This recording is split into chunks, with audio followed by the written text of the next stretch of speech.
What is up guys, Stark here. I am back for another Fate video, and in today's video we're taking a look at some more of the summer characters, but in this one specifically we're going to be taking a look at the 5-star in the summer part 3 batch, and that is going to be Summer Bibi.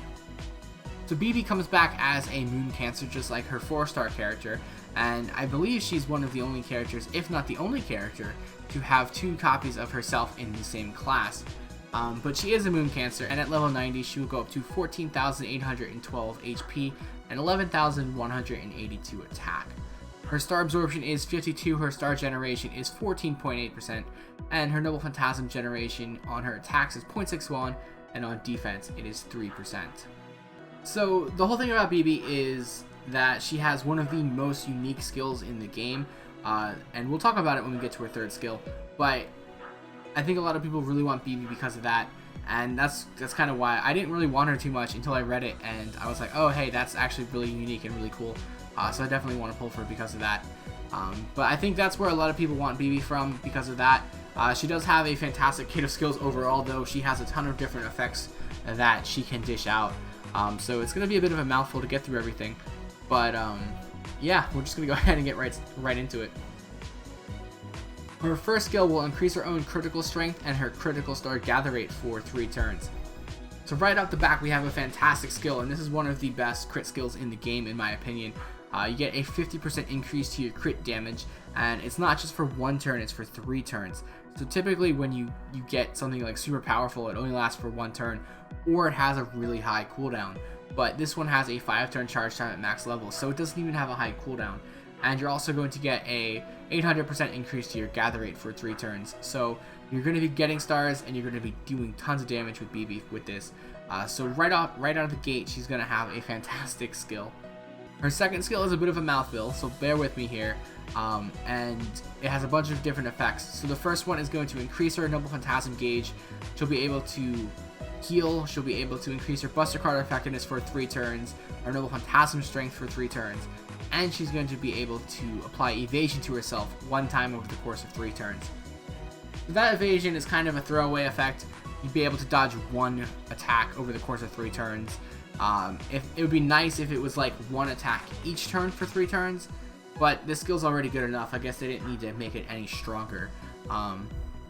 But you get a 50% increase to your gauge, so you have a 50% battery there. That's going to be extremely helpful to fire off her Noble Phantasm. Just 50% battery is always really nice. You have a 3000 heal, you have a 20% increase to your Buster Card effectiveness for 3 turns, and you have a 50% increase to your Noble Phantasm strength for 3 turns, and this is only on a 7-turn charge time. This skill's really good. There's a lot in there too, but overall it's really, really good. Her 3rd and final skill, this is kind of the skill that everyone really talks about when I talk about Bibi.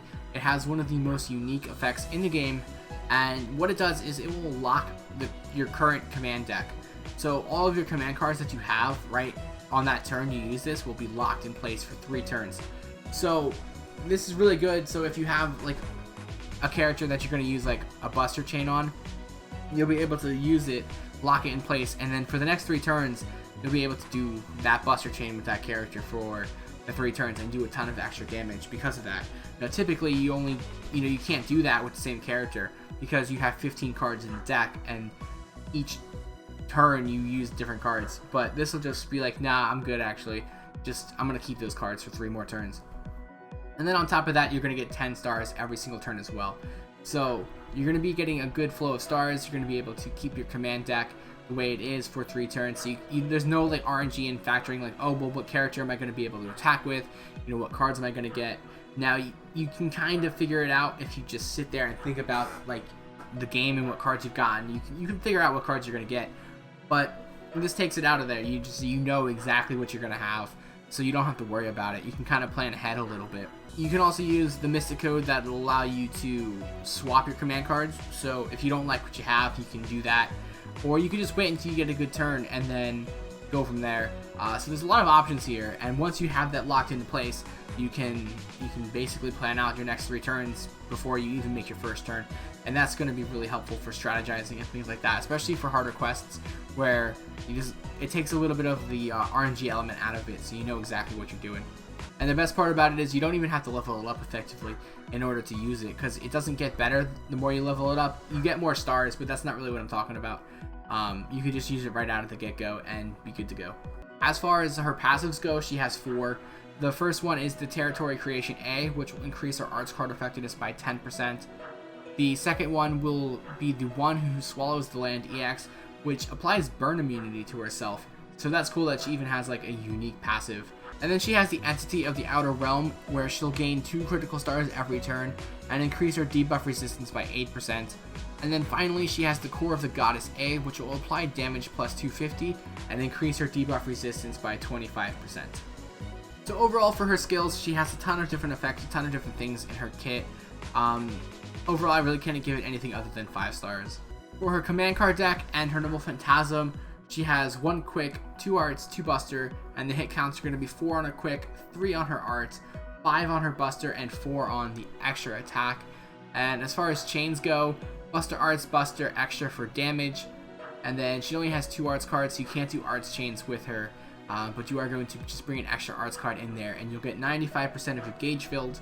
This does count in the 50% of her battery, but even then you're still getting 45% of your gauge filled, so you can almost fill up your entire gauge just in 1 attack with her skill, so that'll be really awesome. And then for crit stars, you're going to go quick, buster, buster, extra. As for her Noble Phantasm, it's going to be a buster Noble Phantasm that will deal damage to all enemies, as well as having the ability to decrease the enemy's charge by 1. And then on the overcharge effect, this will have a chance to further decrease one enemy's Noble Phantasm charge by 1. So it doesn't have a high percentage of working, but you're definitely going to get 1 charge decrease, and if you can get a 2nd charge decrease, that's going to be even better. So it's just an extra bonus there. Now, I don't really like stuff like that where it has percentage chance of working, but I guess I can let this one slide because you're doing the effect, and then you just have a chance for it to double it. So you're still doing what it's intending on doing, you just have a little bit of an extra chance for it to be even better.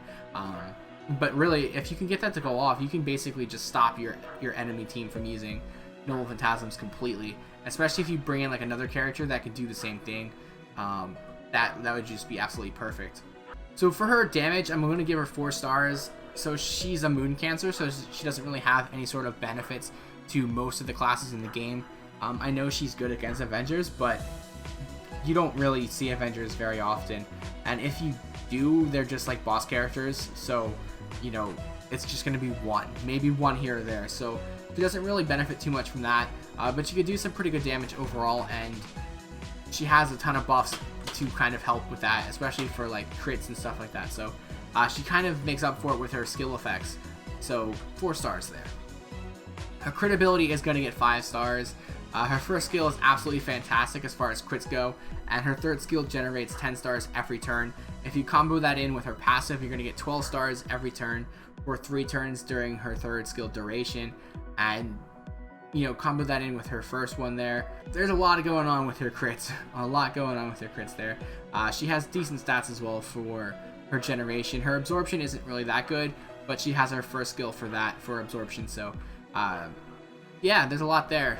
For her Noble Phantasm, I'm going to give her 4 stars. It does a pretty solid amount of damage, and being able to like Noble Phantasm lock the entire team of enemies potentially is going to be a huge benefit. You don't have to worry about those Noble Phantasm turns. You know, it's obviously possible for the enemy to still use their Noble Phantasm, and you can't really loop with BB that much. You do have the battery there, so it's possible if you like, you could theoretically Noble Phantasm with BB and then use like Waver and her battery to go back to back. So you basically can get 2 charges guaranteed, up to 4 charges if you get lucky. So you can Noble Phantasm lock some enemies pretty quickly there, so that's going to be pretty awesome. Her survivability is going to get 4 stars as well. She doesn't really have any sort of hard defense, honestly. She does have that heal there, which gives her some points. That 1 evasion over the course of 3 turns is, I guess, technically some sort of defense there.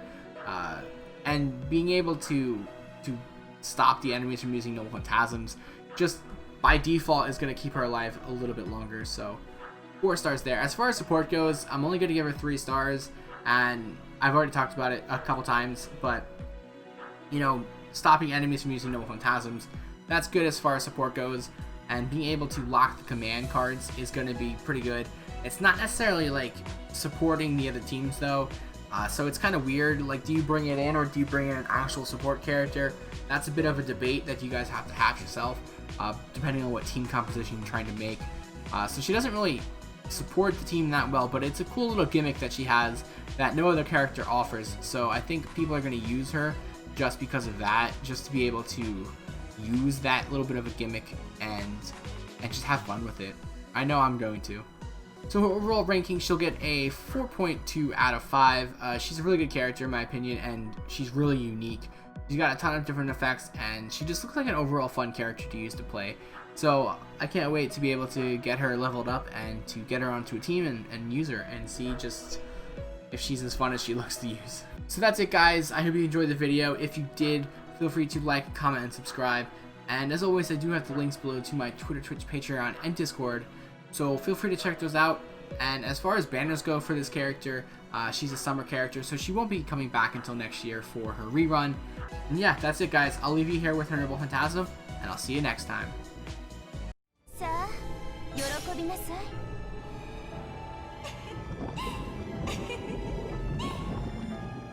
声は遠くに、私の影は世界に。カーストカッティングクレーター。